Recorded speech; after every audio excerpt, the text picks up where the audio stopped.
Salmo 37, versículo 4.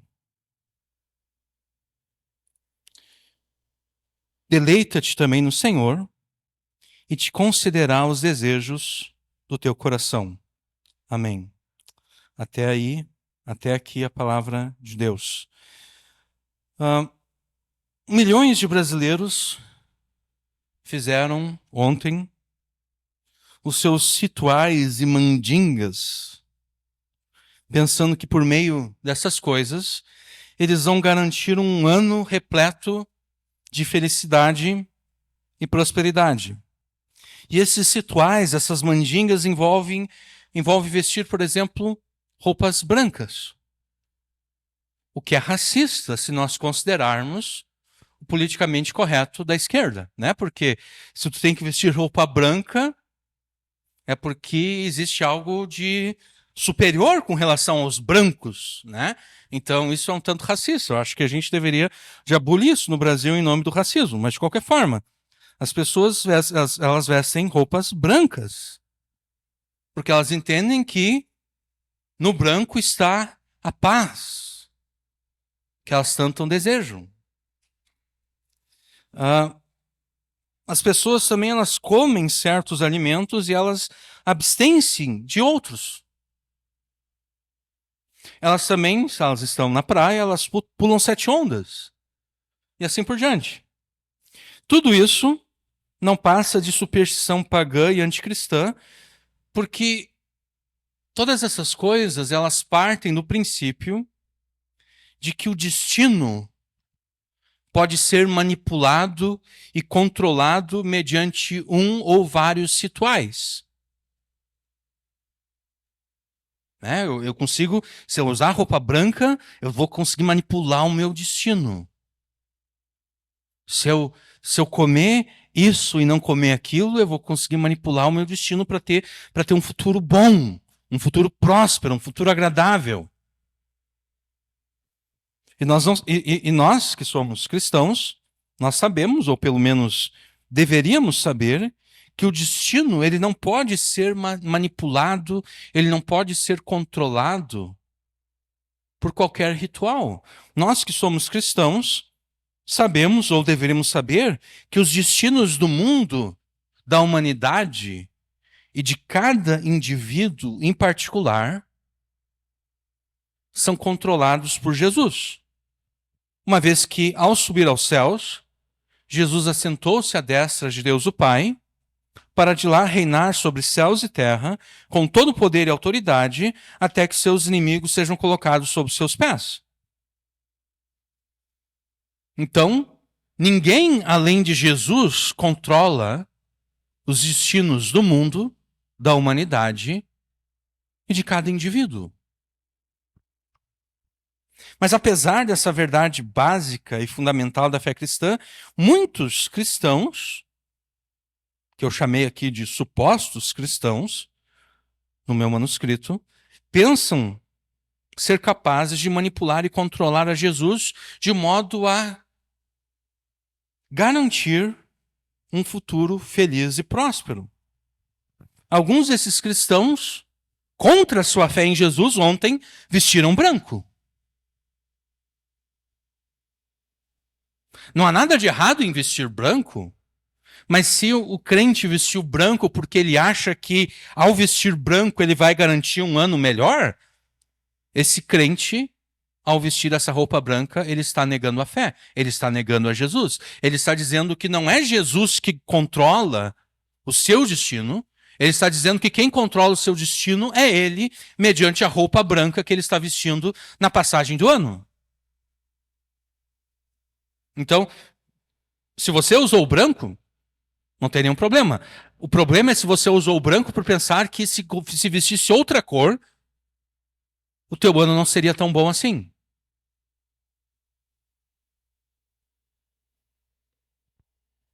Parece que as pessoas gostam, elas têm que comer lentilha, né? Acho que é lentilha que as pessoas têm que comer por alguma razão, não sei. Se você comeu lentilha ontem porque gosta de lentilha, não tem nenhum problema. Mas se você comeu lentilha porque acha que ao comer a lentilha você estará garantindo um futuro melhor, um ano bom, próspero, cheio de felicidade, aí você está negando a Jesus.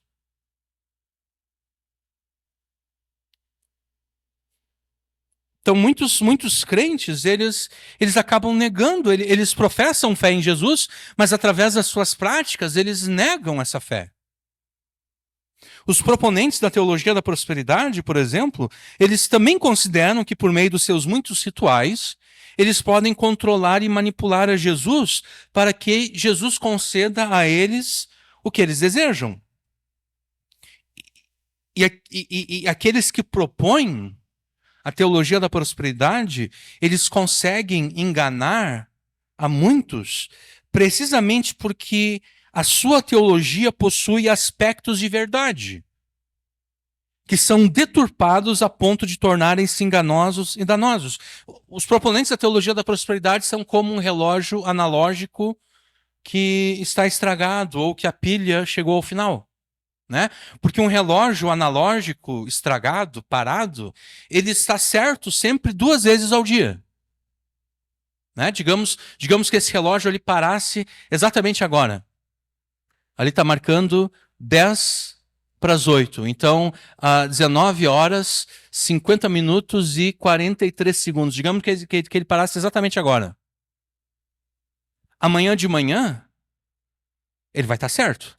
Quando chegar às 7 horas da manhã e 50 minutos, ele vai estar certo. Às 7h50 e 43 segundos, ele vai estar certo. Mas 1 segundo depois, ele vai estar errado de novo. Porque já não vai mais ser 7h50 e 43 segundos, vai ser 44 segundos.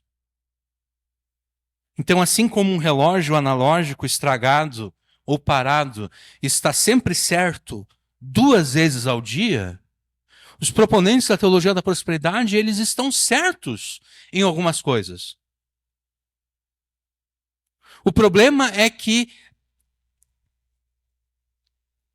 eles deturpam aquilo em que eles estão certos e deturpam ainda mais aquilo em que eles estão errados, de modo que aquilo que eles propõem se torna enganoso e danoso. Porque é verdade, sim, que Jesus quer abençoar as pessoas.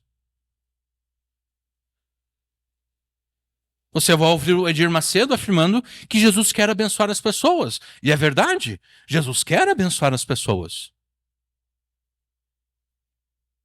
Você vai ouvir outros proponentes da teologia da prosperidade afirmando que Jesus quer abençoar as pessoas. E é verdade, Jesus quer abençoar as pessoas. Mas nós não devemos deturpar essa verdade bíblica a ponto de concluirmos que Jesus existe unicamente para abençoar as pessoas.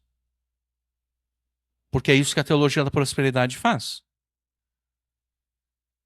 Ela pega essa verdade de que Jesus quer abençoar as pessoas e ela deturpa essa verdade a ponto de afirmar que a única razão para a existência de Jesus é a felicidade das pessoas. Jesus só existe para te fazer feliz. Deus só existe para te fazer feliz.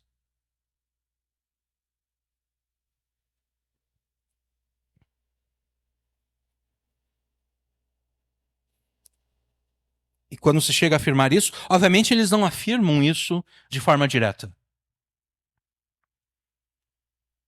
Eles não chegam a afirmar isso. Deus existe, Jesus existe só para te fazer feliz. Não, eles não afirmam isso, mas a conclusão daquilo que eles afirmam é isso. Se você pegar aquilo que eles ensinam e levar até as últimas consequências lógicas, é isso que eles estão afirmando. E aí a escritura está sendo deturpada de uma forma que não há como recuperar aquilo que está sendo dito ali. Não há como... Sabe quando dá um acidente e dá perda total no carro? Porque o custo que a pessoa teria para consertar aquilo ali seria muitas vezes mais o valor daquele carro, então não vale a pena? É mais ou menos isso. A teologia da prosperidade é uma teologia que deu perda total. Não tem nada o que recuperar ali, não tem nada o que aproveitar ali. Porque Jesus, sim, quer abençoar as pessoas, mas a razão da existência de Jesus, que é Deus o Filho, não é encontrada em nada além dele mesmo. A razão da existência de Jesus está nele mesmo e no seu eterno relacionamento de amor com Deus o Pai e Deus o Espírito Santo. Então, é errado agir como se Jesus existisse apenas para me fazer feliz, apenas para me fazer sentir bem, apenas para me dar aquilo que eu desejo receber dele. E nós estamos mencionando a teologia da prosperidade, porque o Salmo 37:4, onde nós lemos: deleita-te também no Senhor e te considerar os desejos do teu coração. Esse versículo aqui, lido de forma superficial e rápida, desconsiderando o seu contexto e desconsiderando o que ele mesmo está dizendo, esse versículo aqui aparentemente dá suporte à teologia da prosperidade. Né? Porque eu consigo enxergar o Edir Macedo pregando um sermão nesse versículo aqui. Deleita-te também no Senhor e te considerar os desejos do teu coração. Aparentemente, esse versículo aqui dá suporte à teologia da prosperidade. E se eu estivesse pregando nesse verso aqui há talvez 7 anos atrás, essa pregação seria completamente diferente. Porque no zelo que eu tinha e ainda tenho de combater a teologia da prosperidade, eu provaria de todos os modos que Jesus não pode ser controlado nem manipulado, conforme quer a teologia da prosperidade. Isso está absolutamente correto.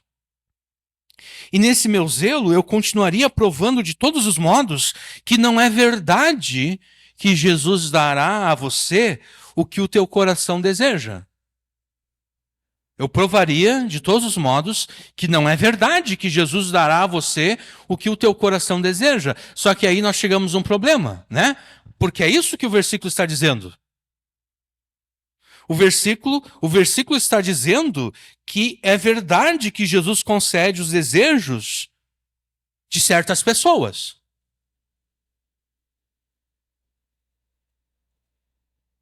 O versículo está dizendo que Jesus concede os desejos do coração de certas pessoas.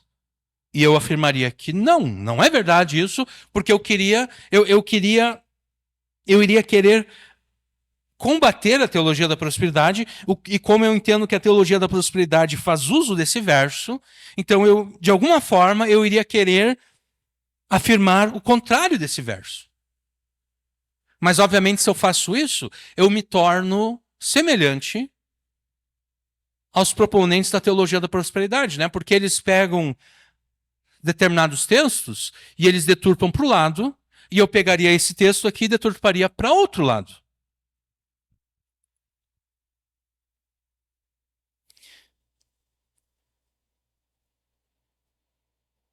Nada como o sofrimento, né? Porque o sofrimento ele nos leva a avaliar certas coisas, e Jesus usou as aflições dessa vida, que eu confesso que na minha vida nem foram tantas assim, e nem tão sofridas assim, mas de qualquer forma, Deus usou aquilo que eu sofri para me livrar desse preconceito que eu tinha com relação aos textos que os proponentes da teologia da prosperidade deturpavam.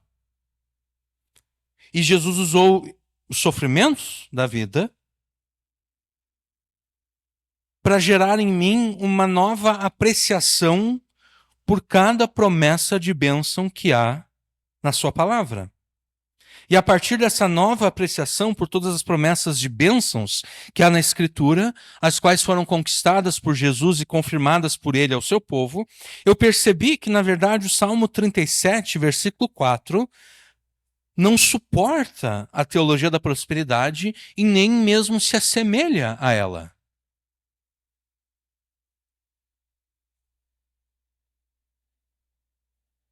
Porque, na verdade, o que a teologia, o que um proponente da teologia da prosperidade, que um Silas Malafaia, um que o Edir Macedo faria, eles simplesmente chegariam nesse versículo aqui: deleita-te também no Senhor e te considerar os desejos do teu coração. Eles esqueceriam a primeira parte do versículo, eles só dariam destaque à segunda metade de considerar os desejos do teu coração. E então eles diriam o seguinte: olha, tu tem que participar dessa campanha aqui. Para participar dessa campanha, tu tem que pagar tanto para participar dessa campanha. E daí Deus sim vai conceder os desejos do teu coração. Silas Malafaia diria: tu tem que mandar sementes aqui para o meu ministério, tem que mandar dinheiro aqui para o meu ministério, porque quem não planta não colhe. Distorcendo o que Paulo escreveu em 2 Coríntios 8 e 9, porque quando Paulo fala de semear, em 2 Coríntios 8 e 9, e ali semear de fato é do ponto de vista financeiro, mas quando Paulo fala de semear, ele não está dizendo: olha, vocês têm que semear no meu ministério. O semear, em 2 Coríntios 8 e 9, era enviar ajuda para os crentes pobres de Jerusalém. Mas não é isso que o Edir Macedo faz, né? Não é isso que o Silas Malafaia faz. Não é. No meu ministério. Tem que mandar dinheiro para cá, ó. Tem que semear no meu ministério. Então, na verdade, o que eu percebi é que o Salmo 37, versículo 4, não suporta a teologia da prosperidade, nem mesmo se assemelha a ela. Quando entendido corretamente, esse verso aqui nos mostra Jesus não como alguém que pode ser manipulado e controlado por nós a ponto de se sujeitar às nossas vontades mesquinhas. Não, o Salmo 37,4 mostra Jesus como o Deus soberano que ele é, como o Senhor dos céus e da terra, que faz toda a sua vontade, diante do qual nós devemos nos submeter. Milhões de brasileiros fizeram os seus rituais e mandingas, que nós sabemos ser pagãs e anticristãs, pensando que por meio dessas coisas eles garantirão um ano repleto de felicidade e prosperidade. Você também pode garantir que Jesus te concederá neste ano novo o que te traz prazer e alegria. Você pode garantir que Jesus te conceda, não apenas neste ano novo, mas pelo resto da tua vida, o que traz alegria e prazer ao teu coração. Você pode garantir isso, mas você fará isso não tentando controlar e manipular Jesus, mas se submetendo a Ele.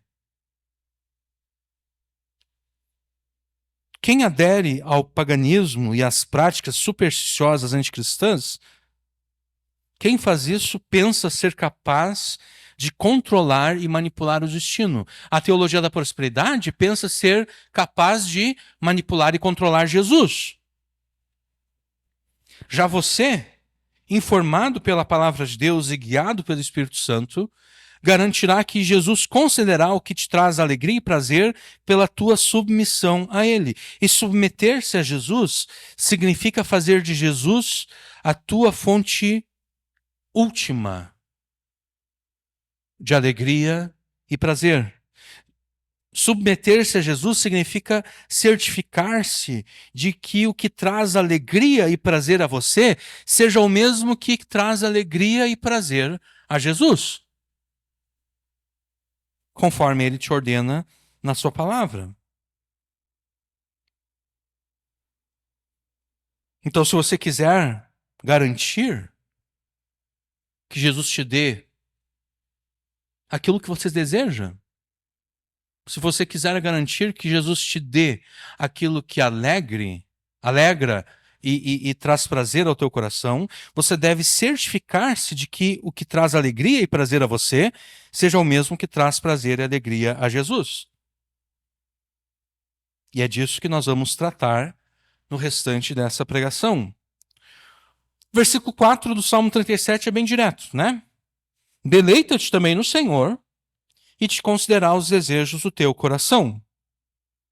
Mas quem, afinal, é o Senhor no qual você deve deleitar-se de modo que ele conceda os desejos do teu coração. E talvez você pense que a resposta a essa questão seja tão óbvia que ela nem precisa ser mencionada. Mas ainda assim nós vamos fazer questão de responder essa questão. Sempre que nós encontramos no Antigo Testamento a palavra Senhor, como nós encontramos ali no versículo 4, né? Senhor em versalete. O que é versalete? Versalete é todas as palavras, todas as letras da palavra estão em letras maiúsculas, mas a primeira letra ela tem uma caixa um pouco maior, né? Você percebe ali que o S ele está maiúsculo, o restante da palavra também, enor, também está maiúsculo, mas o S ele é maior do que o restante das letras, né? Então sempre quando você encontra Senhor em versalete no Antigo Testamento, é uma indicação de que no texto original hebraico nós temos ali o nome próprio de Deus, Yahvé, ou como gostam as testemunhas, Jeová. Né? Testemunhas de Jeová, elas não gostam muito de Yahvé, elas preferem Jeová. O problema é que Jeová jamais poderia ser a pronúncia do nome de Deus. A pronúncia é Yahvé. Yahvé, então, é o nome próprio do Deus que se revela na Bíblia. E esse nome comumente está associado ao conceito bíblico de aliança, de modo que Yahvé é o Deus da aliança. Assim como homem é uma palavra genérica para se referir a qualquer indivíduo do sexo masculino, Deus é uma palavra genérica para se referir à divindade. Né? Porque eu posso estar falando de Deus, mas daqui a pouco você percebe que o Deus ao qual eu estou falando não é o Deus da Bíblia. Daqui a pouco você percebe que o Deus ao qual eu me refiro é Zeus ou Thor.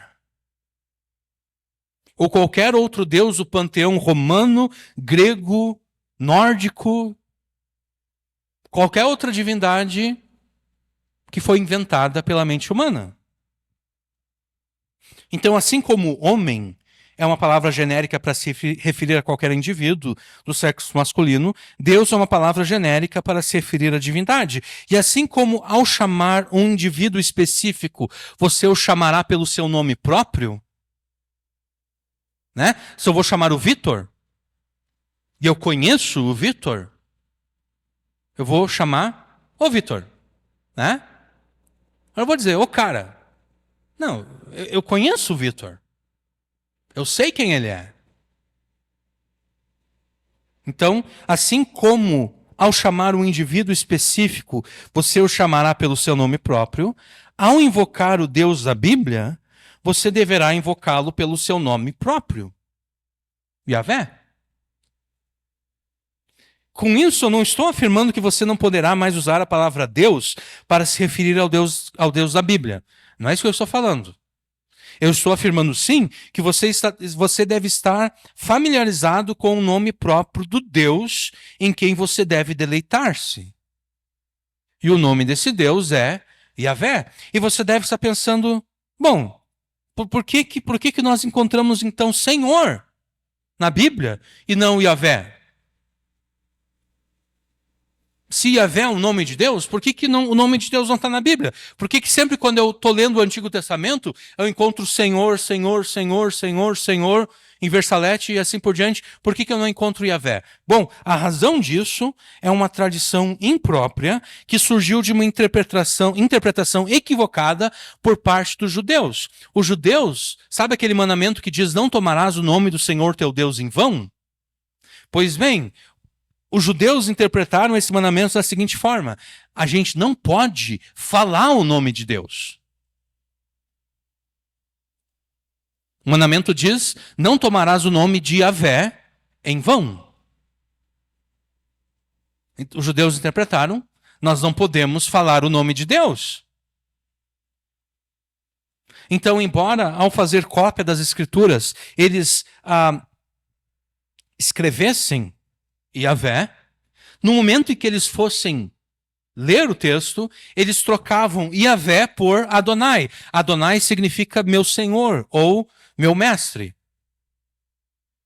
Então eles estariam lendo o Salmo 37, né? Vamos começar aqui a partir do versículo 1. Não te indignes por causa dos malfeitores, nem tenhas inveja dos que praticam a iniquidade. Porque cedo serão ceifados como a erva e murcharão como a verdura. Confia em Yahvé, é isso que diz o texto hebraico. Mas eles leriam, confia em Adonai e faz o bem e habitarás na terra e verdadeiramente serás alimentado. Deleita-te também em Adonai. Estava escrito, deleita-te também em Yahvé. Mas eles diriam, deleita-te também em Adonai e te considerar os desejos do teu coração. Como resultado dessa interpretação errada dos judeus, aqueles que fazem a tradução das Bíblias, eles, por alguma razão, eu não sei qual, sinceramente eu não sei qual, eles aderiram a essa interpretação errada. E também, em vez de nós colocarmos o nome próprio de Deus ali, nós vamos colocar Senhor. A gente deveria começar a reclamar para as sociedades bíblicas. Por que eles estão fazendo isso? Se eu não me engano, a primeira versão da Bíblia em inglês lá nos Estados Unidos, que em vez de Lord, que é Senhor em inglês, traz Yahvé, foi publicada acho que há 2 ou 3 anos atrás. Até então, só, toda vez que tinha o nome de Deus, Yahvé, em inglês, Lord. Em português, Senhor. Então, é por essa razão que você não encontra o nome de Deus na Bíblia, o que é estranho, né? Porque se é o nome de Deus, ele tem que estar na Bíblia. Se dependesse de mim, todas as traduções da Bíblia conteriam o nome próprio de Deus, Yahvé, e não esse título Senhor. Tá? Mas vamos voltar ao que interessa aqui. Yahvé é o nome próprio do Deus da Bíblia, e é precisamente este nome que está presente no texto hebraico sempre que encontramos o título Senhor, escrito em versalete. A Septuaginta é a tradução grega do Antigo Testamento hebraico. A revelação de Deus no Antigo Testamento termina em Malaquias, e há um período de mais ou menos 400 anos entre Malaquias e o nascimento de João Batista. Esses 400 anos muitas vezes são chamados de 400 anos de silêncio profético, 400 anos que Deus não levantou profeta nenhum em Israel. Nesse período, Israel esteve sob domínio dos babilônicos, depois dos medo-persas e depois dos gregos. E sob o domínio dos gregos, os judeus, eles acharam por bem começar a traduzir o Antigo Testamento hebraico para o grego, porque haviam muitos judeus que não haviam voltado para Israel, né? Vocês se lembram que Deus faz com que Nabucodonosor leve Israel para fora da sua terra. Depois de 70 anos, Israel volta, mas nem todos voltaram. Foram alguns que voltaram, outros permaneceram no lugar onde eles estavam. E agora, como eles estavam sob domínio grego, eles falavam grego. E essas pessoas, esses judeus, eles já não sabiam como eles viviam, estavam vivendo praticamente há décadas ou até mesmo há séculos fora de Israel, eles não sabiam mais falar hebraico. Então surgiu esse movimento de vamos traduzir o hebraico para o grego. E essa tradução recebe o nome de Septuaginta. Então a Septuaginta é a tradução grega do Antigo Testamento hebraico. E a Septuaginta, quando eles foram traduzir o nome de Deus, Yahvé, eles usaram a palavra grega Kyrios, que quer dizer Senhor. E aqui as coisas começam a ficar interessantes, porque os autores do Novo Testamento, elas usam essa mesma palavra grega, Kyrios, para se referir a Jesus.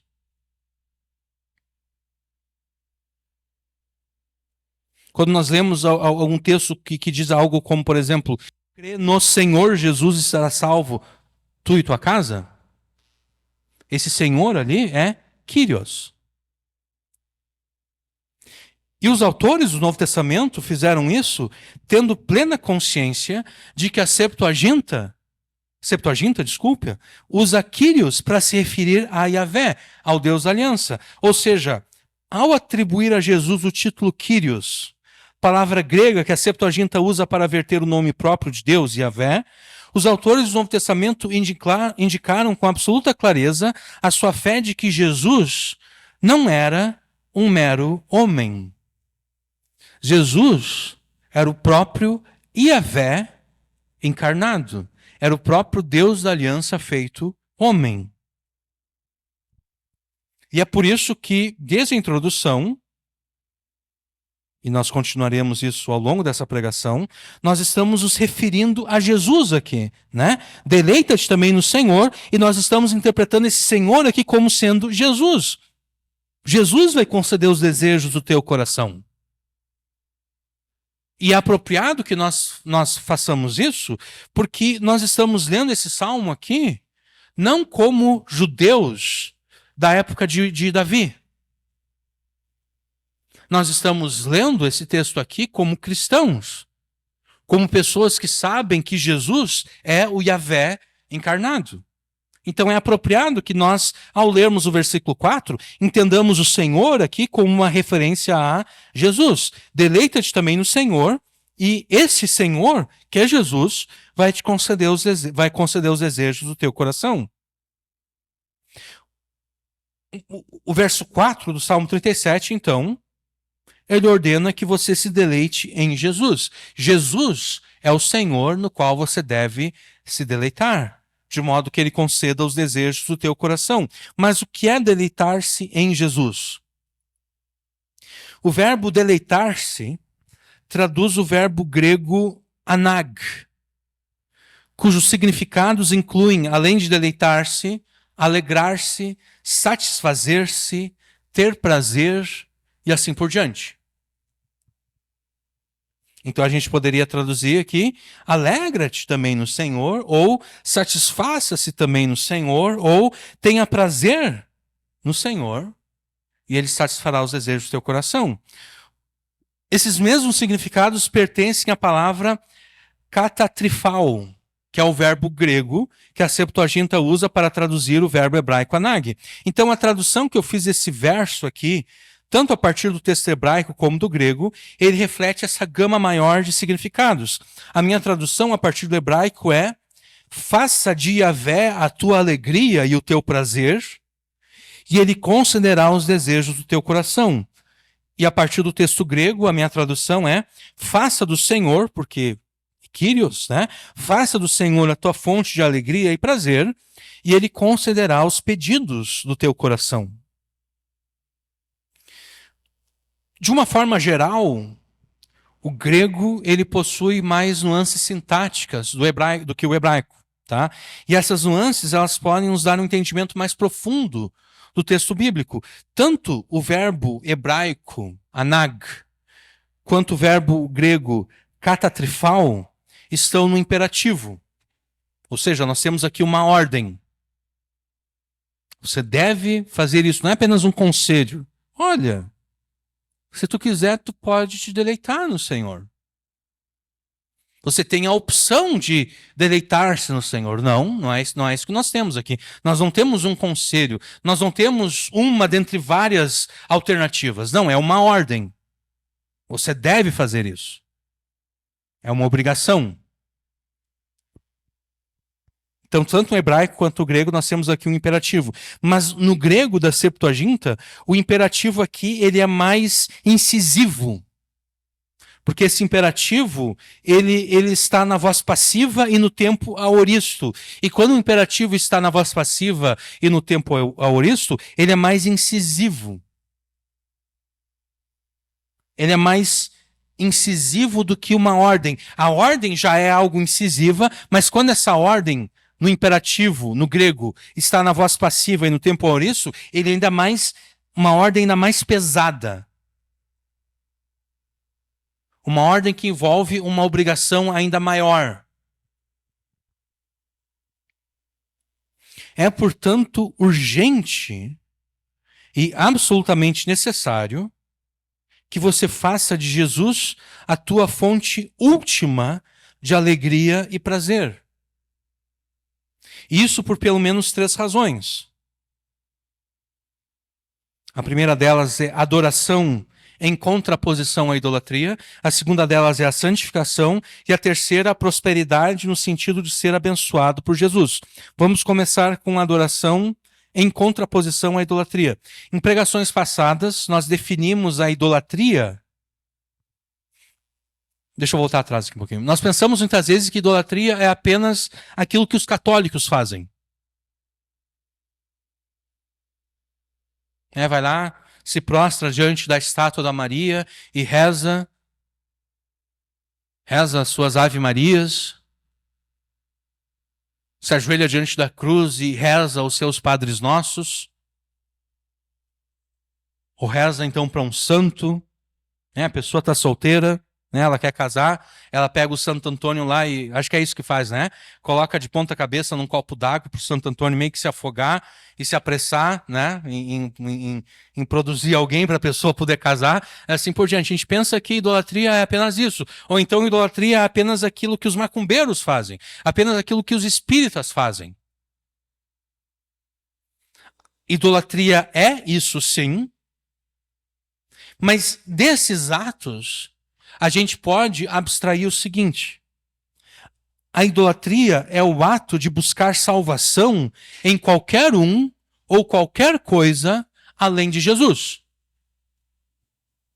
E esse buscar salvação aqui no sentido mais amplo possível. É salvação desde a salvação eterna, no sentido de perdão de pecados, como também a salvação no sentido de ser liberto de um sofrimento, ser liberto de uma aflição. Isso é idolatria. Idolatria é buscar salvação em qualquer outro ou qualquer outra coisa além de Jesus. Na primeira pregação que nós fizemos no Salmo 37, bem lá atrás, nós citamos, inclusive, vários exemplos de comportamentos idólatras pelos quais as pessoas pretendem fugir deste mundo e fugir da realidade. Elas querem fugir do mundo da realidade por quê? Porque a vida deu errado. Aquilo que elas queriam da sua vida não deu certo. Elas queriam uma coisa e não deu certo. Elas queriam casar, ter uma família, ter filhos. Elas conseguiram casar e tiveram filhos, mas deu errado. Houve separação, a crise entre pais e filhos, os irmãos não se dão bem entre si, a coisa deu errado. A vida não aconteceu como a pessoa queria que acontecesse. Ou então a coisa deu errado com relação aos negócios. Simplesmente não deu certo. E agora a pessoa pensa que não há solução e a única solução que ela encontra é fugir. Fugir do mundo, fugir dessa sua realidade trágica. Então, na primeira pregação que nós fizemos no Salmo 37, nós citamos vários exemplos de comportamentos idólatras pelos quais as pessoas querem fugir do mundo e da realidade. As pessoas fazem isso, por exemplo, através do álcool,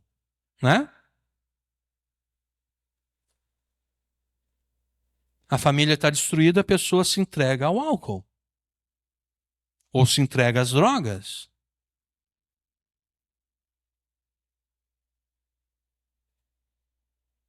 A vida deu errado, a pessoa se entrega. Às vezes as drogas nem precisam ser drogas ilegais,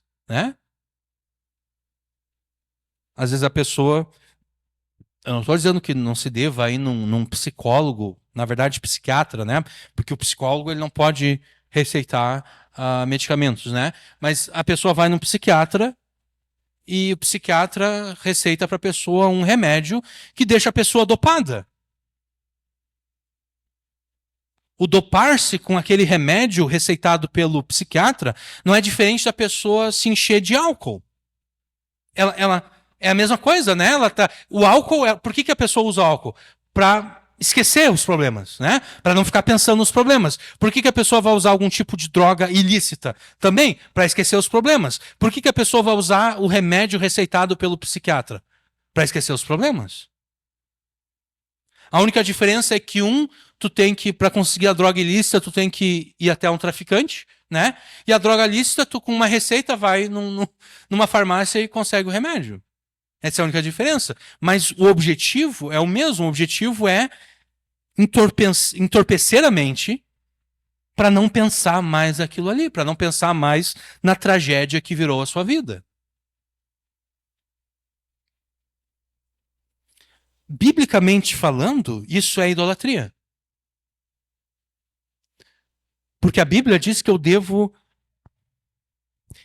lançar não sobre um remédio ou não sobre o álcool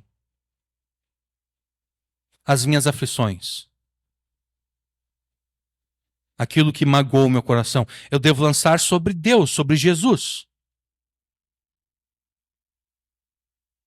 Porque o álcool não vai resolver nada, né?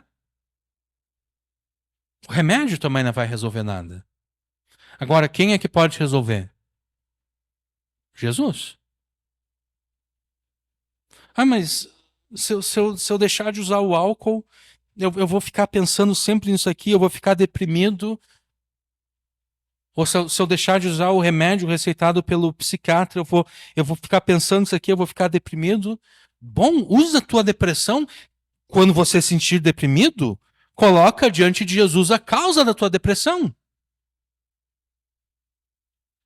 Oh, Senhor Jesus, eu sou triste por causa disso, disso, disso, disso. A minha vida deu errado.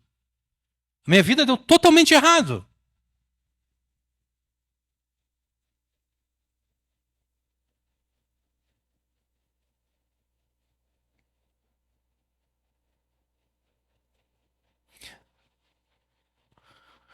Eu me lembro que nós citamos também nessa primeira pregação que nós fizemos, o Salmo 37, a questão, e aqui eu quero ser cuidadoso, a questão da volta de Jesus. Não há nada de errado em desejar a volta de Jesus, mas se eu simplesmente desejo a volta de Jesus porque eu estou cansado de viver essa vida,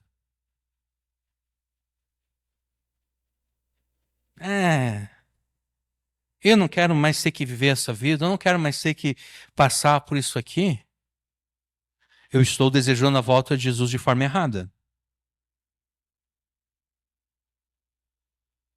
Porque eu me lembro que quando nós pregamos aqui no Salmo 37, os versículos 1, 2 e 3, que uma das responsabilidades que Jesus coloca sobre nós é habitar a terra. Versículo 3, confia no Senhor e faz o bem, habitarás na terra. Uma tradução melhor aqui é habita na terra. Não é uma promessa, você vai confiar no Senhor, você vai fazer o bem e você vai habitar a terra. Não, é uma responsabilidade habitar a terra. É uma responsabilidade viver essa vida, mesmo que essa vida seja difícil de ser vivida. É uma responsabilidade do crente viver essa vida, mesmo que a vida que ele tem que viver é aquela vida em que tudo deu errado, em que nada deu certo. Porque do contrário, quer ver? Ó, a pessoa que, eu não aguento mais viver essa vida aqui é muito difícil, eu quero mais é que Jesus volte. Essa pessoa, sabe quem ela é? Ela é aquela que recebeu um talento, mas ela não quer viver. Ela não quer negociar. Ela está ansiando que Jesus volte logo para ela conseguir se desfazer daquele talento que ela recebeu.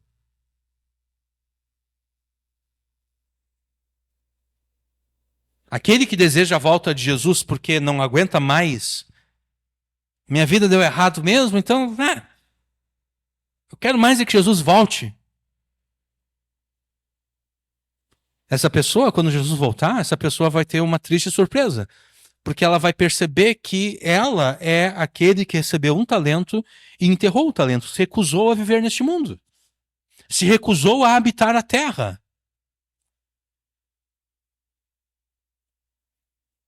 Ela não foi como outros que usou o álcool ou as drogas para fugir deste mundo, da realidade, mas ela usou a volta de Jesus para fugir da realidade.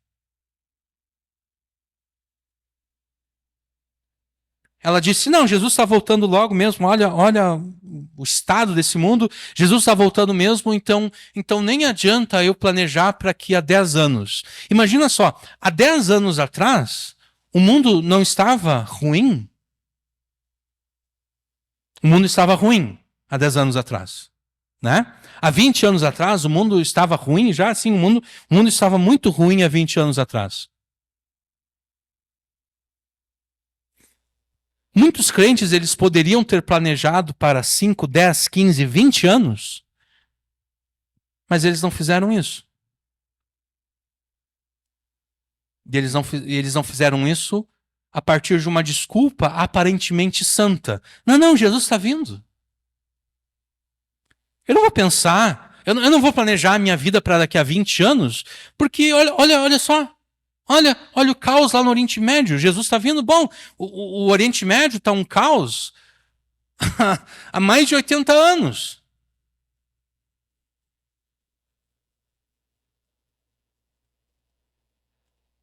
Quem disse que o Oriente Médio não vai continuar um caos por mais 100 anos?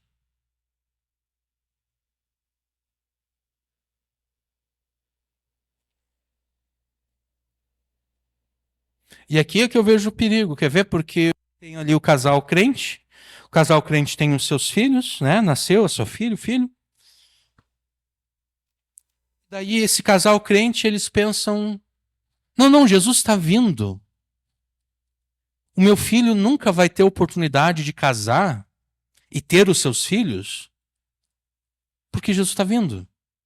Então esse casal crente, eles não ensinam, o homem não ensina para o seu filho o tipo de homem que ele deve ser. Por quê? Porque Jesus está voltando.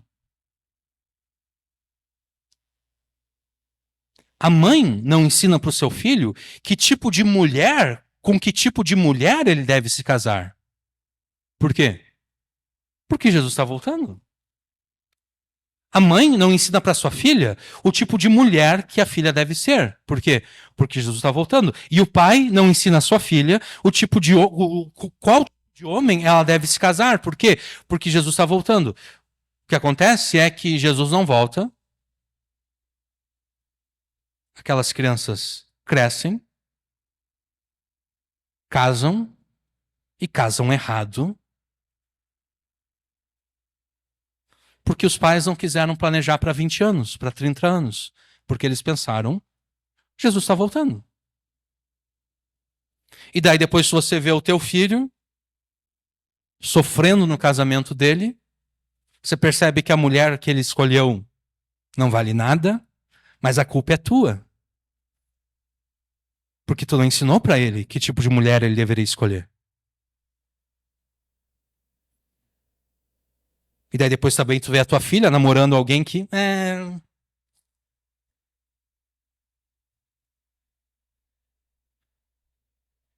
e ela fica noiva dele, ela se casa com ele, e depois tu vê ela sofrendo, e a culpa é tua. A culpa é da pessoa, sim, mas também é dos pais.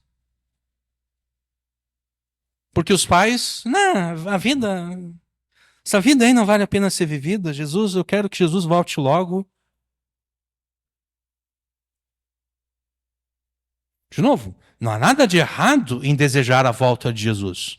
Mas você deve desejar a volta de Jesus negociando os talentos que ele te deu. Se ele te deu filhos, você deve preparar os teus filhos para eles terem filhos. Você deve preparar os teus filhos para que eles saibam como criar os teus netos. Teu filho tem 5 anos de idade, você deve estar pensando quando o filho dele tiver 5 anos de idade.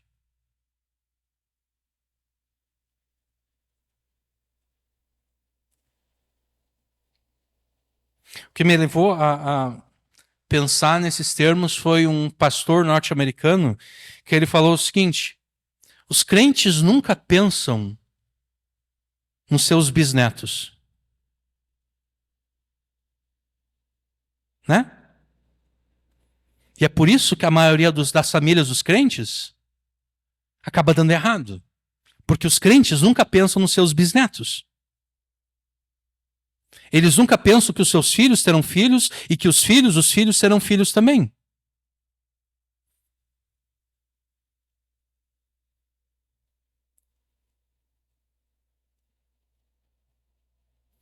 Mas vamos voltar aqui, que eu fugi um pouquinho do tema.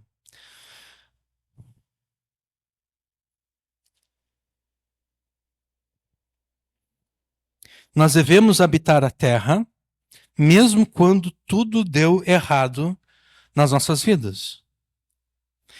Essas estratégias de fuga do mundo e da realidade, elas também são usadas pelas pessoas para alcançar o que traz alegria e prazer aos seus corações. E assim como nas estratégias de fuga do mundo e da realidade, a fonte de alegria e prazer de uma pessoa é o Deus daquela pessoa. Assim como a fuga é o Deus da pessoa, né? O álcool que a pessoa usa para fugir é o Deus da pessoa, o entretenimento que a pessoa usa para fugir é o Deus da pessoa, assim também aquilo que traz alegria e prazer à pessoa é o Deus daquela pessoa. Se a fonte última de alegria e prazer de alguém é o álcool é o Deus deste alguém. Se a fonte última de alegria e prazer de alguém é um entretenimento, o entretenimento é o Deus deste alguém. Se a pessoa só se sente bem, se a pessoa só se sente alegre e só se sente tem prazer quando está sendo entretida, o Deus dessa pessoa é o entretenimento. Se a fonte última de alegria e prazer de alguém é uma pessoa e o seu relacionamento com ela, essa pessoa e o seu relacionamento com ela é o Deus deste alguém.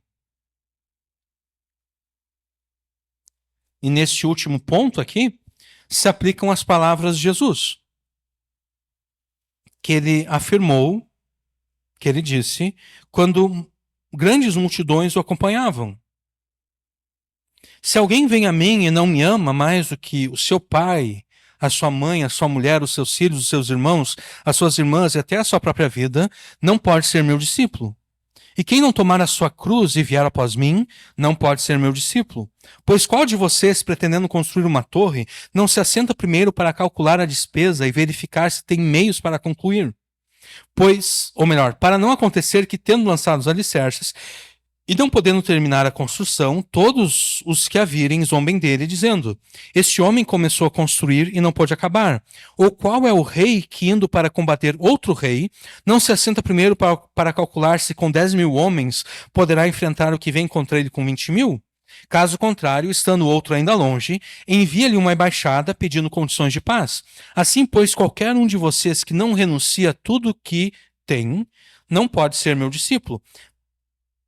É perfeitamente justo e correto você se alegrar e ter prazer nos teus pais, nos teus irmãos, no teu cônjuge, nos teus filhos e assim por diante. É absolutamente justo e correto você se alegrar e ter prazer nessas pessoas. O que não pode ocorrer de forma alguma é que essas pessoas e o teu relacionamento com elas se torne a tua fonte última de alegria e prazer. É isso que não pode ocorrer.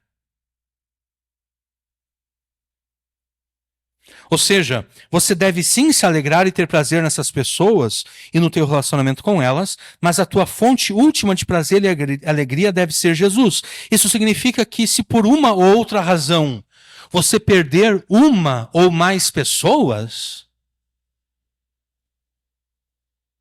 de modo a não poder mais se relacionar com elas, embora entristecido por essa perda, você permanecerá tendo Jesus como a tua fonte última de alegria e prazer.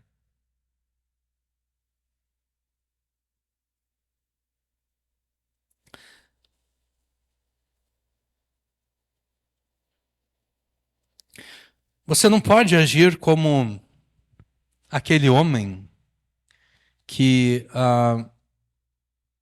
Se bem que ali não é exatamente isso, não. Eu ia citar aquele homem que atropelou a mulher e arrastou ela, né? Ou agora também, né?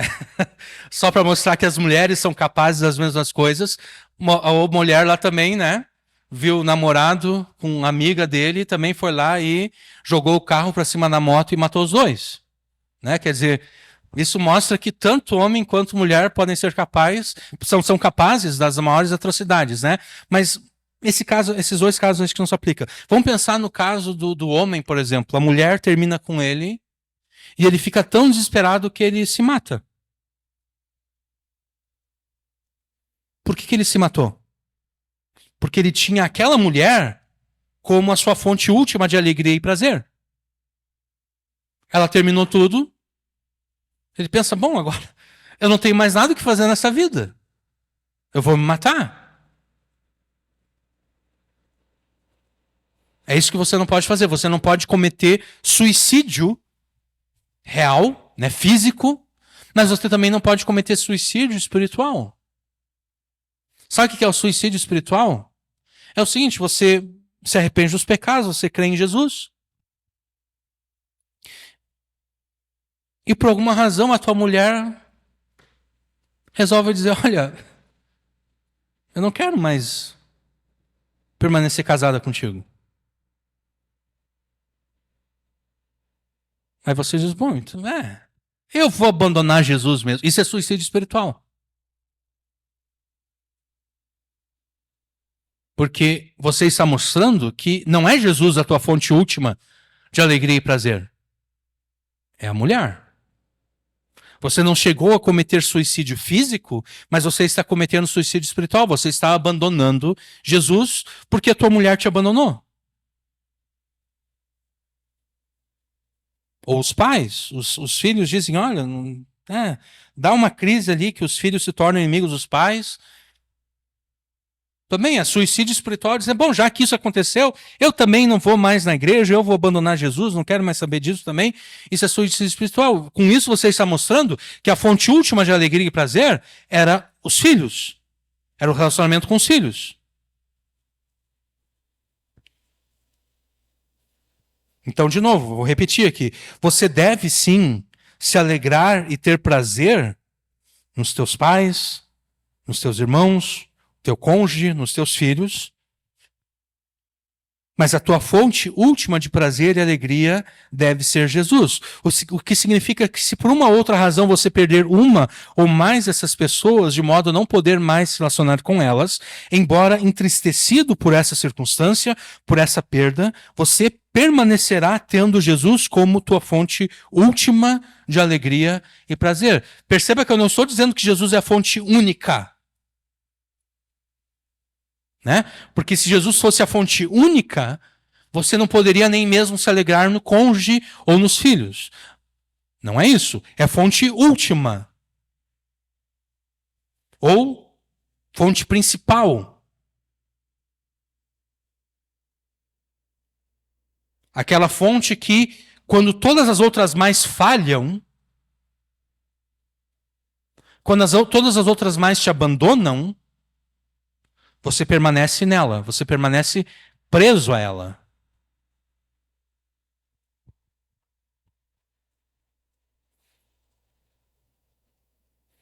E você vai agir assim, ou seja, mesmo você permanece tendo Jesus como tua fonte última de alegria e prazer, você age assim, pois ainda que as pessoas que você perdeu te davam alegria e prazer, Jesus é aquele que te dá mais alegria e mais prazer.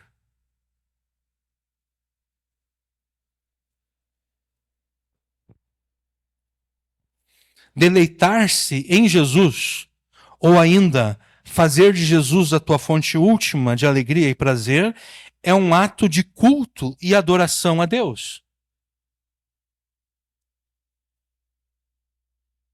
Porque a tua fonte última de alegria e prazer é o teu Deus.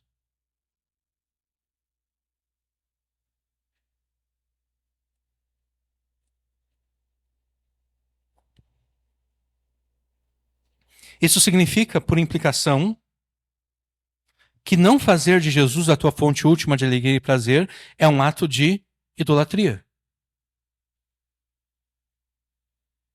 Visto que você adorará e prestará culto a qualquer outra coisa que eleger como a tua fonte última de alegria e prazer.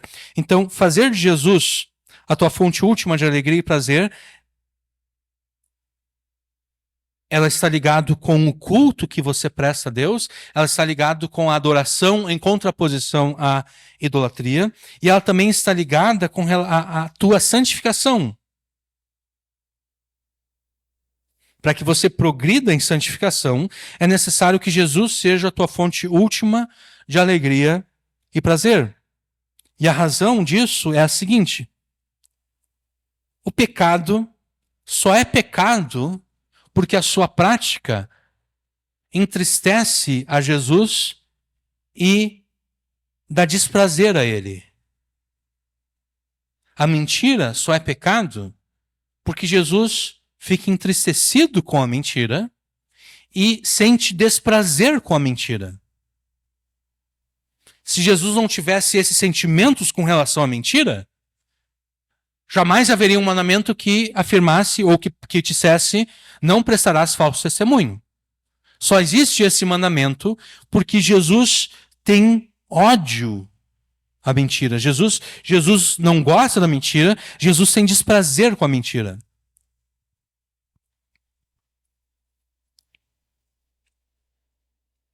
Isso quer dizer que sempre que você peca, porque o pecado sempre é a transgressão à lei de Deus, sempre que você peca, em vez de dar alegria e prazer a Jesus, você o está entristecendo e você está causando nele desprazer.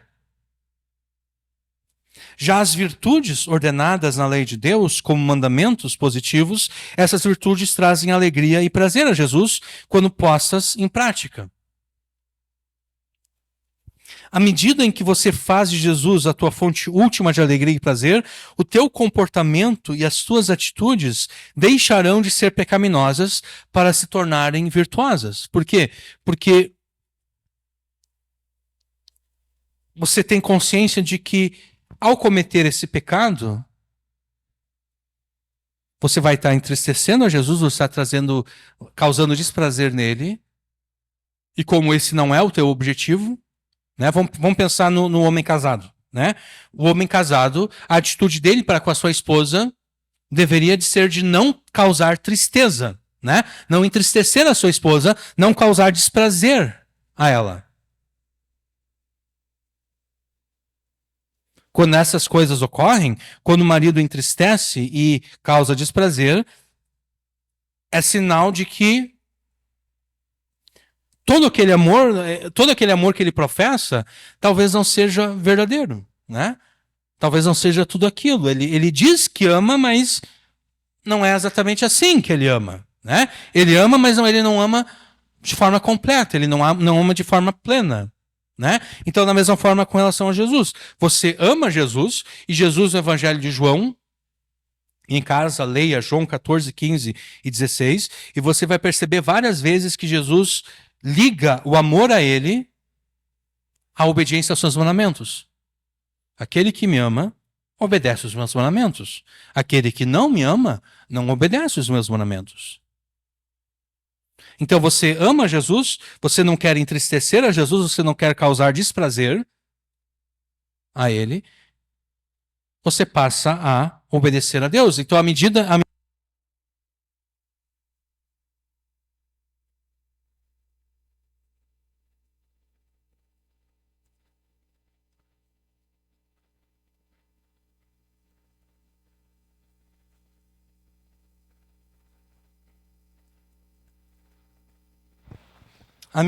em que você faz de Jesus a tua fonte última de alegria e prazer, você vai progredir na santificação.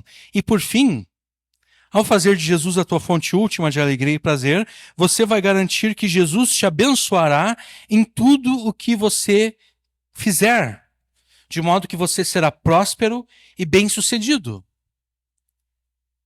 A palavra equivalente a desejos, aqui no versículo 4, deleita-te também no Senhor, e te concederá os desejos do teu coração.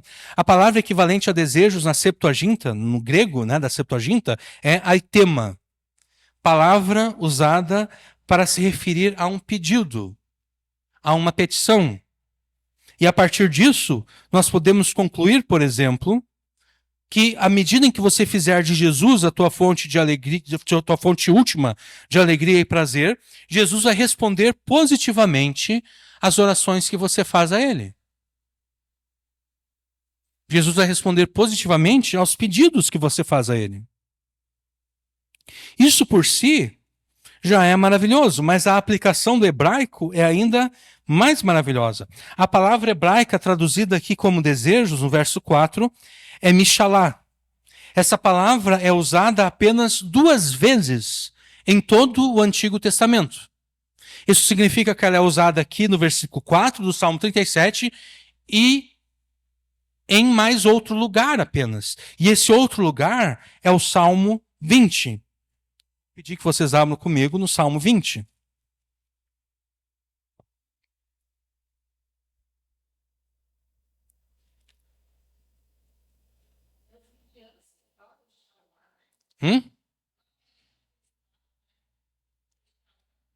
Não, mas é Mishalá. Mishalá. Mishalá, sim. Mishalá. A gente vai ler aqui 2 versículos, tá? Salmo 20. Na verdade, a gente vai ler a partir do início até o versículo 5, tá? O Senhor te ouça no dia da angústia, o nome do Deus de Jacó te proteja. Envie-te socorro, Deus de seu santuário, e te sustenha desde Sião. Lembre-se de todas as suas ofertas e aceite os seus holocaustos. Conceda-te conforme ao teu coração e cumpra todo o teu plano. Nós nos alegraremos pela tua salvação e em nome do nosso Deus arvoraremos pendões. Cumpra o Senhor todas as tuas petições. A palavra Mishalá, ela aparece aqui no versículo 5 e ela é traduzida como petições aqui. Lá no Salmo 37 é traduzida como desejos e aqui é traduzida como petições. E se você já leu o Antigo Testamento 1 ou 2 vezes, pelo menos, você deve ter percebido que a poesia hebraica, ela faz bastante uso de paralelismos. Tá? A parte final do versículo 5, cumpra o Senhor todas as tuas petições, é paralela ao versículo 4. Ela é paralela ao que está no versículo 4. Conceda-te conforme ao teu coração e cumpra todo o teu plano. É paralelo ao final do versículo 5. Cumpra ao Senhor todas as tuas petições. A partir desse paralelismo aqui entre Mishalá, petições, e Essá, planos, no Salmo 20, capítulo 4, cumpra todo o teu plano ali, né? A partir desse paralelismo entre essas duas palavras, nós podemos concluir que essas duas palavras, elas são sinônimas. Elas funcionam como palavras que têm basicamente o mesmo significado. Mishalá, petição, aqui no versículo 5, e lá no Salmo 37 desejos, né? Isso, desejos lá no Salmo 37 e petição aqui. Mishalá, ela é sinônimo de Essá, que é plano aqui no versículo 4.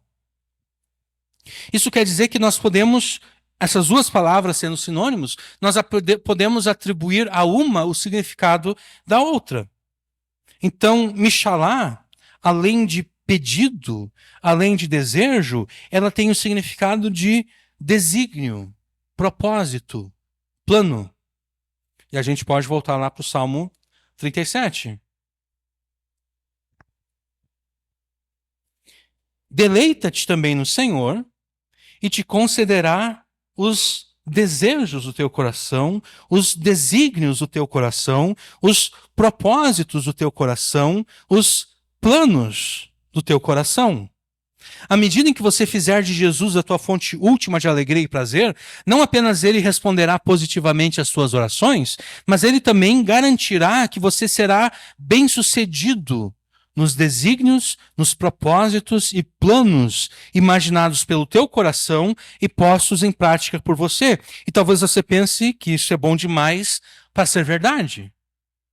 Mas nada na palavra de Deus é bom demais para ser verdade.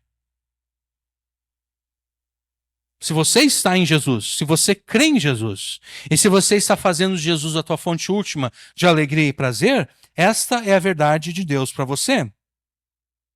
E é necessário agora, então, verificar como é que, na prática, você vai fazer de Jesus a tua fonte última de alegria e prazer.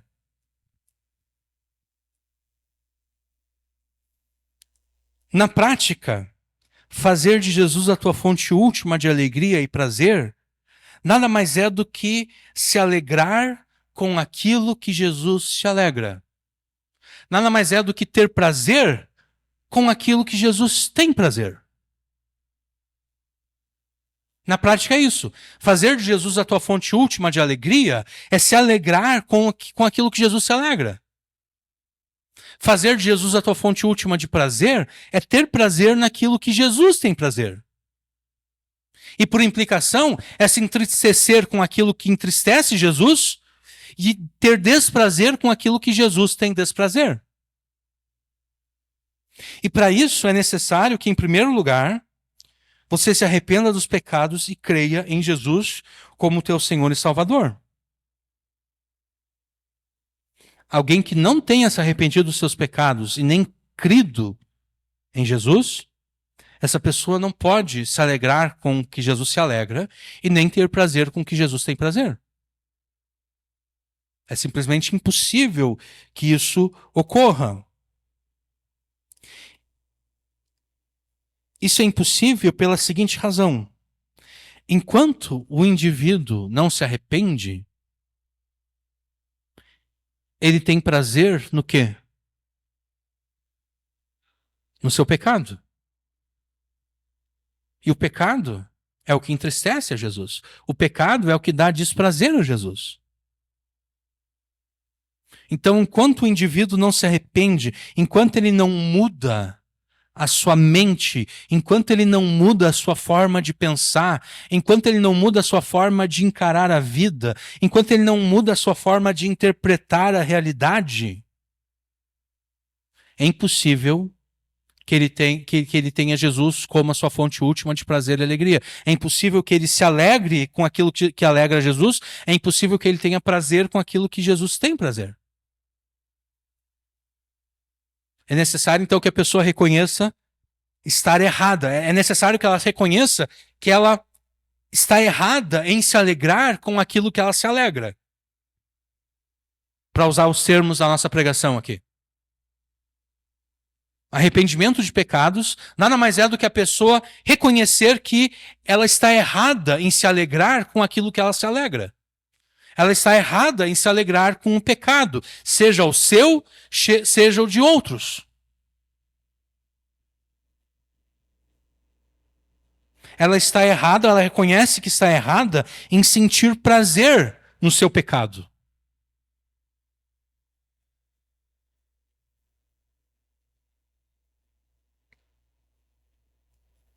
A partir do momento que a pessoa se arrepende, a partir do momento que a pessoa reconhece, eu estou errado em me alegrar com essas coisas, eu estou errado em ter prazer nessas coisas, eu preciso começar a me alegrar com aquilo que Jesus se alegra, eu preciso começar a ter prazer com aquilo que Jesus tem prazer.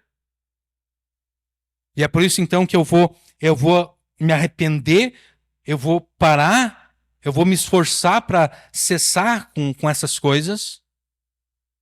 E eu vou confiar em Jesus que, mesmo que a minha obediência seja imperfeita, eu sei que a obediência de Jesus é perfeita, e essa obediência perfeita supre todas as imperfeições da minha obediência, e a morte de Jesus cobre todos os meus pecados. Eu vou me arrepender dos meus pecados, eu vou crer em Jesus. É só a partir desse momento que aquele indivíduo, que essa pessoa pode se alegrar com o que Jesus se alegra e ter prazer com o que Jesus tem prazer. É só a partir desse momento que Jesus começa a ser a fonte última de alegria e prazer desse indivíduo.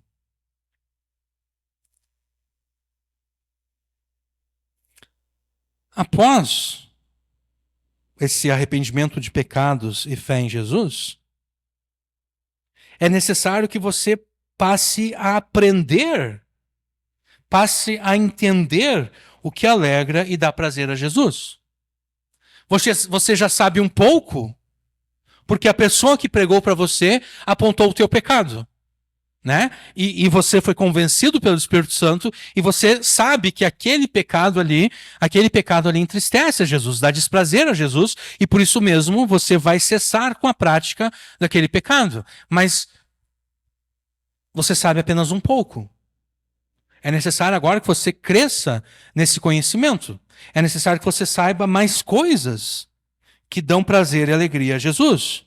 E é necessário que você se submeta ao que alegra a Jesus, ao que dá prazer a Ele, e você passe a obedecer essas coisas e pô-las em prática. E você vai aprender o que alegra e dá prazer a Jesus na Escritura, na Palavra de Deus.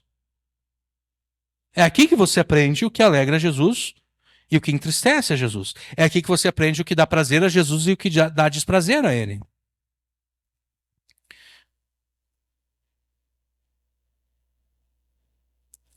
Existe uma relação que muitas vezes nós não percebemos. Existe uma relação entre a lei de Deus, e aqui eu vou usar a lei de Deus no sentido mais amplo, no sentido para englobar toda a palavra de Deus. Existe uma relação entre a lei de Deus e o ser bem-sucedido, o ser próspero, porque é isso que nós queremos, né? As pessoas ontem usaram branco porque elas querem ser bem-sucedidas, elas querem ser prósperas. Elas comeram lentilha e não sei mais o que, porque elas querem ser bem-sucedidas e prósperas. Elas pularam 7 ondas porque elas querem ser bem-sucedidas e prósperas. O que um cristão pode fazer para ser bem-sucedido e próspero? Certamente não é usar branco, certamente não é comer lentilha, certamente não é pular 7 ondas ou qualquer outra besteira assim. Não. O que é que um cristão deve fazer para ser bem-sucedido? Eu vou pedir que vocês abram comigo em Josué, capítulo 1.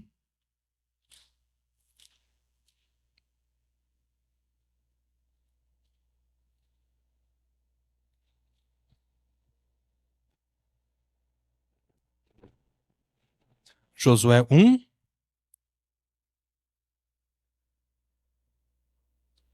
versículo. Vamos começar a partir do 1, para pegar o contexto. Isso sucedeu depois da morte de Moisés, servo do Senhor, servo de Yahvé, né? Que Yahvé falou a Josué, filho de Num, servo de Moisés, dizendo: Moisés, meu servo, é morto. Levanta-te, pois, agora, passe esse Jordão, tu e todo este povo, a terra que eu dou aos filhos de Israel. Todo lugar que pisar a planta do vosso pé, vou-lo tenho dado, como eu disse a Moisés. Desde o deserto e do Líbano, até o grande rio, o rio Eufrates, toda a terra dos heteus, e até o grande mar para o poente do sol será o vosso termo. Ninguém te poderá resistir todos os dias da tua vida. Como fui com Moisés, assim serei contigo. Não te deixarei, nem te desampararei. Esforça-te e tem bom ânimo, porque tu farás a este povo herdar a terra que jurei a seus pais lhes daria. Tão somente esforça-te e tem muito bom ânimo para teres o cuidado de fazer conforme a toda a lei que meu servo Moisés te ordenou. Dela não te desvies nem para a direita nem para a esquerda, para que prudentemente te conduzas por onde quer que andares. Não se aparte da tua boca o livro dessa lei, antes medita nele dia e noite, para que tenhas cuidado de fazer conforme a tudo quanto nele está escrito, porque então farás prosperar o teu caminho e serás bem-sucedido. Também o Salmo 1, os primeiros 3 versos.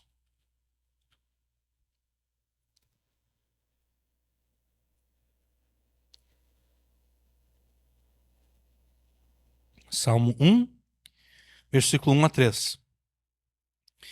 Bem-aventurado o homem que não anda segundo conselhos dos ímpios, nem se detém no caminho dos pecadores, nem se assenta na roda dos escarnecedores. Antes, o seu prazer está na lei do Senhor, e na sua lei medita de dia e de noite. Pois será como a árvore plantada junto a ribeiros de águas, a qual dá o seu fruto no seu tempo. As suas folhas não cairão, e tudo quanto fizer prosperará. Tanto Josué quanto o homem bem-aventurado do Salmo 1, eles seriam prósperos em tudo o que fizessem, à medida em que atentassem e obedecessem tudo o que Yahvé, tudo que o Senhor, tudo que o Deus da Aliança ordenou na sua lei.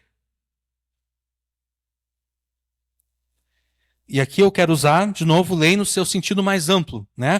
Para englobar toda a palavra de Deus. À medida em que você atentar e obedecer o Yahvé encarnado, o que o Deus da Aliança feito homem te ordena na sua palavra, você se alegrará com o que ele se alegra e você terá prazer com o que ele tem prazer.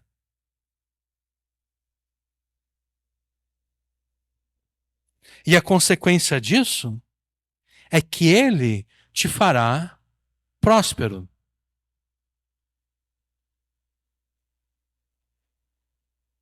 E aqui a gente tem que entender como a Escritura usa a ideia de prosperidade.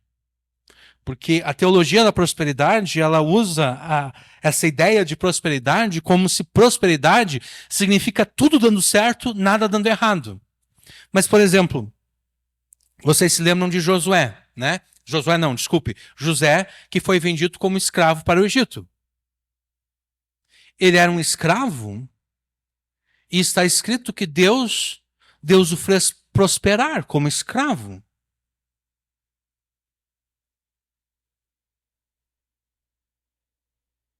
Isso fere a ideia de prosperidade da teologia da prosperidade. Porque a teologia da prosperidade vai dizer que a pessoa verdadeiramente próspera jamais será um escravo. Né? Mas José foi um escravo próspero. Deus abençoou, tudo que ele tocava, o texto diz, tudo que ele tocava, Deus abençoava. Tudo que ele fazia, Deus prosperava. Mas ele era um escravo. As coisas estavam dando certas para José, mas de forma relativa, né? Porque ele permanecia sendo um escravo. E quando ele é preso depois, né, a mulher de Potifar tenta ter um caso com ele, ele recusa. Ela vira o jogo contra ele, ele acaba sendo preso. Deus continua prosperando José na cadeia.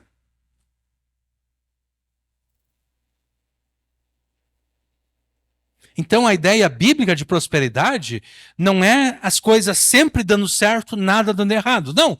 José foi próspero como escravo e depois como um preso.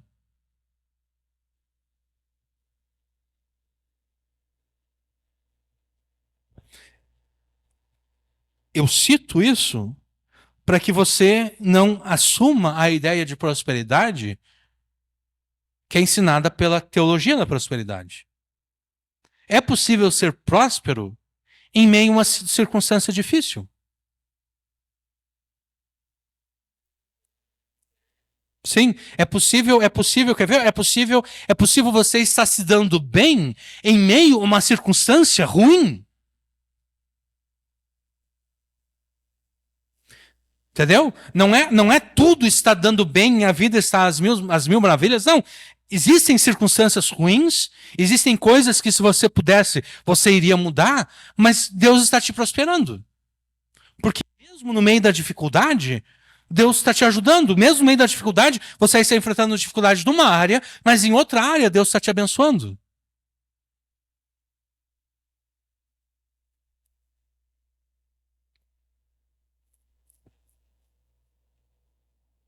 Então, olha só, tomando Josué e o homem bem-aventurado do Salmo 1 como exemplos, Deus afirmou que eles seriam prósperos caso atentassem para a sua lei, caso dessem ouvidos à sua lei, caso obedecessem à sua lei.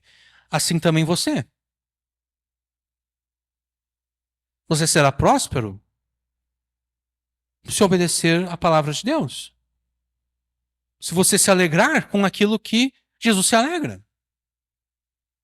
O Jesus se alegra com essas coisas, eu vou fazer essas coisas. Jesus não se alegra com aquelas coisas, eu não vou fazer aquelas coisas. Jesus tem prazer nisso, eu vou fazer isso. Jesus não tem prazer naquilo, eu não vou fazer aquilo.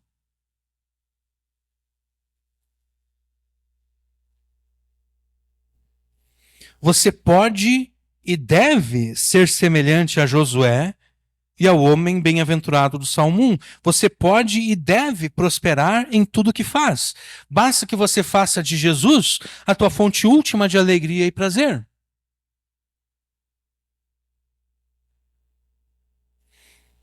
Basta que você se alegre com aquilo que alegra Jesus e que você sinta prazer naquilo que Jesus sente prazer. E para isso é necessário que você medite na palavra de Deus, na sua lei, de dia e de noite. Leia e estude a palavra de Deus em casa e esteja presente aos cultos para cultuar a Deus e então ouvir a palavra de Deus, a pregação da palavra de Deus, e então obedeça a palavra de Deus em tudo aquilo que ela te ordena. E talvez você esteja pensando, seria mais fácil me vestir de branco.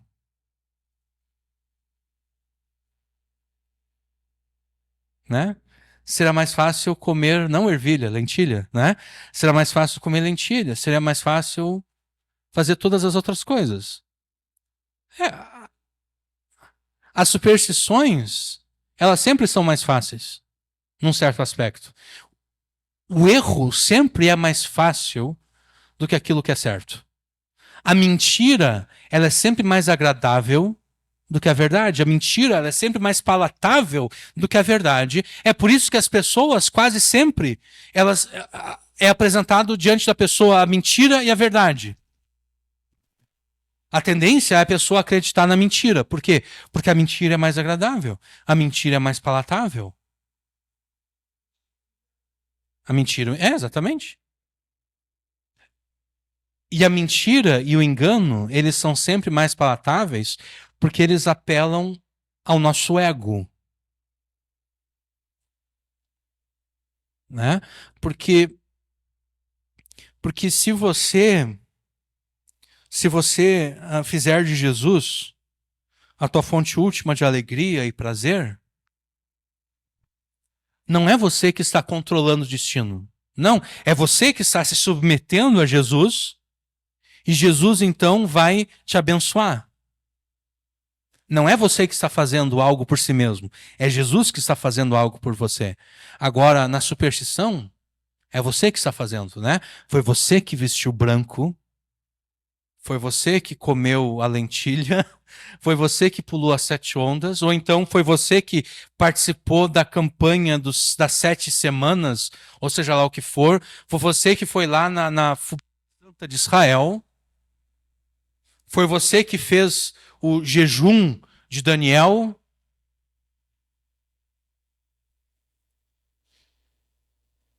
Foi você que fez o propósito de Jacó. E para fazer todas essas coisas você vai ter que dar dinheiro para Edir Macedo, né? Para poder fazer o jejum, o propósito de Jacó, você vai ter que dar dinheiro para Edir Macedo. Para você poder fazer o jejum de Daniel, você vai ter que dar dinheiro para Edir Macedo. Para você participar da fogueira santa de Israel, você adivinhou, tem que dar dinheiro para Edir Macedo.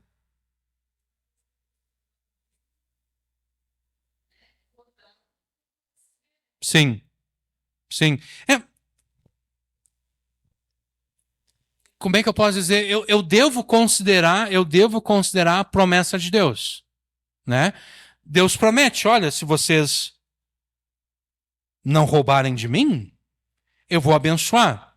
Então não tem nada de errado em eu considerar a promessa de Deus ao obedecer a Deus. Agora eu não posso fazer o seguinte, como alguém fez.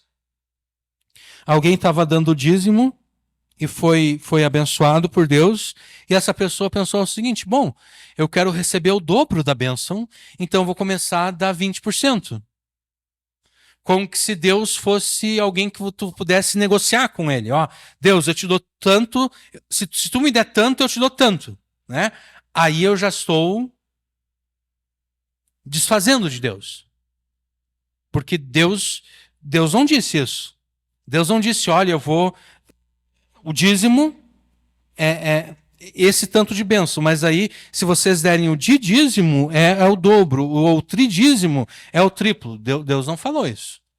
Deus não afirmou isso, Deus não prometeu isso.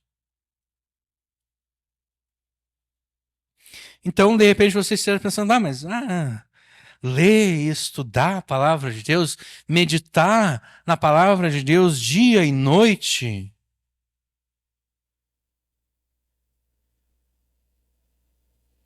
Eu acho que eu preferiria usar branco no Réveillon.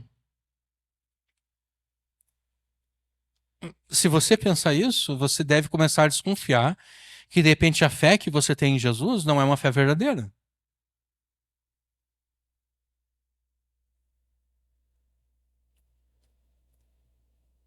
Se a tua fé em Jesus é verdadeira, você vai ficar feliz em saber que, na verdade, é tão simples ser abençoado por Deus.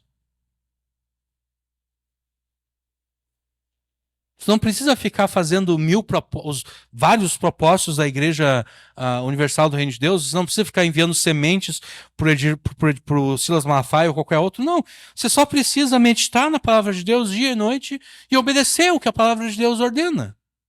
Você só precisa fazer o que Jesus, ter Jesus como a tua fonte última de alegria e prazer. Não é difícil. É fácil.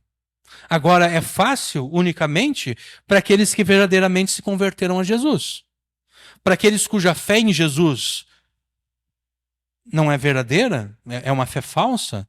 Para aqueles cujo arrependimento foi apenas um fingimento ou um mal entendido, para essas pessoas vai ser difícil. Né? Então, se esse é o teu caso, volte no passo anterior. Eu tenho que me arrepender, né? Se eu estou achando, se eu preferia usar branco do que obedecer a Jesus, é porque, o meu arrependimento não foi verdadeiro. Eu quero realmente me arrepender dos meus pecados e eu quero realmente crer em Jesus. Obedeça a palavra de Deus, mesmo que essa obediência venha a te causar prejuízos e dificuldades, porque esses prejuízos e dificuldades, eles serão passageiros. À medida em que você medita na palavra de Deus e a obedece, o teu coração será transformado para desejar e querer o que Jesus deseja e quer. E então o Salmo 37:4 será a verdade na tua vida. Jesus responderá positivamente às tuas orações e garantirá que os teus propósitos prosperem e sejam bem-sucedidos. Isso vai acontecer não porque você convenceu Jesus de que os teus propósitos eram melhores do que os propósitos dele. Não porque você conseguiu convencer Jesus que os teus planos eram melhores do que os planos dele. Não, isso vai acontecer porque você reconheceu que os planos de Jesus eram melhores do que os teus planos. Isso aconteceu porque você reconheceu que os teus propósitos eram menores do que os propósitos de Jesus, que os propósitos de Jesus eram melhores que os teus. Então, não adote as superstições pagãs e anticristãs que pensam ser capazes de manipular e controlar o destino. Tampouco pense ser possível controlar e manipular Jesus para que ele te dê aquilo que você pensa que deve receber dele. Não. Jesus não pode ser manipulado nem controlado por você. Em vez de tentar manipular e controlar Jesus, submeta-te a ele. Certifique-se de que o que traz alegria e prazer a você seja o mesmo que traz prazer e alegria a ele. conforme ele te ordenou na sua palavra.